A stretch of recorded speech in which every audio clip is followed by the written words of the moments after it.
ভারতবর্ষে গত বছর প্রায় ১৪২.৭৭ বিলিয়ন পোলট্রি ফার্মের ডিম বাজারে বিক্রি হয়েছে এবং গত ১০ বছর ধরে প্রতি বছর প্রায় ৭% করে প্রোডাকশন বেড়েছে।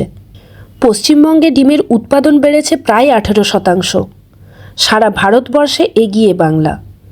এরকম তেজি বাজারে কি ভাবছেন ডিমের আড়তদাররা? আপনারা দেখছেন ইন্ডিয়া পোলট্রি নিউজ।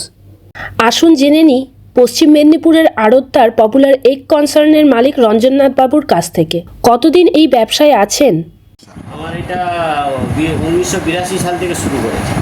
তখন ওই কোনোদিন এক পেটি বিক্রি হতো, কোনোদিন 2 পেটি বিক্রি হতো, এরকম।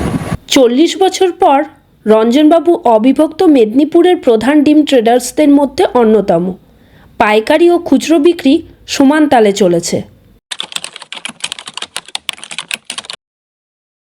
এই পুজোর সময় থেকে একটু অফ সিজন এসে যায়। এবারে এই যে আপনার মার্চ কেটে গেছে, এপ্রিল পড়েছে, এবারে সিজন খুলে যাবে।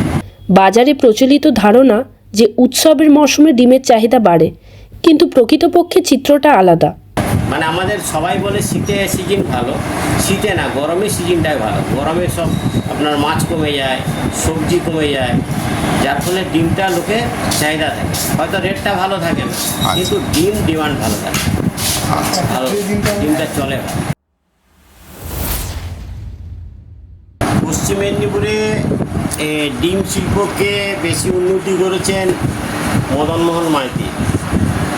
উনি ইন্ডাস্ট্রিটাকে নিজের মতো ভেবে উনি ওনার মতো করে সরকারের কাছ থেকে টাকা পয়সা কীভাবে ডোনেশন পাওয়া যায়, কীভাবে সরকারি নিয়মকানুনে পোলট্রি ফার্মাররা ফার্ম করতে পারে, সেই সব চিন্তাভাবনা নিয়ে উনি পোলট্রিটাকে ডেভেলপ করেছেন। ওনার দ্বারাই পোলট্রিটা এত ডেভেলপ হয়েছে। হ্যাঁ, আগে অন্যের মালের উপর নির্ভরশীল ছিলাম, এখন অন্যের মালের তো দরকার লাগে না, টোটাল নেই, আমাদের লোকাল ডিমের উপরে হয়ে যায়। পার্থক্য ওটা অনেকটা ডিস্টেন্স থেকে আসে, তো 1500 কিলোমিটার দূর থেকে, সেটা আস্তে আস্তে কিছু খারাপ হয়। আর ওরা এত সুন্দর কোয়ালিটি করতে পারে না।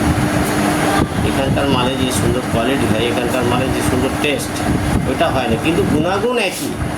আর দাম একটু আন্দার ডিমের কম থাকে, লোকাল ডিমের বেশি। অন্ধ্রের লেয়ার ফার্মে মূলত জবের ফিড দেওয়া হয়ে থাকে। অন্যদিকে বাংলাতে সয়াবিন ফিডের প্রচলন বেশি। বাংলার ডিম তাই বেশি সুস্বাদু। ডিমের দামের ওঠানামা এই শিল্পের সঙ্গে যুক্ত মানুষদের বেশ প্রভাবিত করে। ওই ডিমটা প্রতিটা বাড়িতে এখন দরকার, প্রতিটা বাড়ি।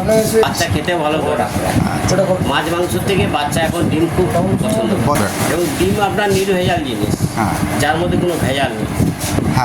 একমাত্র হতে পারে পচে গেলে, ভেঙে গেলে, এইটাই। এই ধরনের ভিডিও পেতে সাবস্ক্রাইব করুন আমাদের চ্যানেল। Thanks for watching.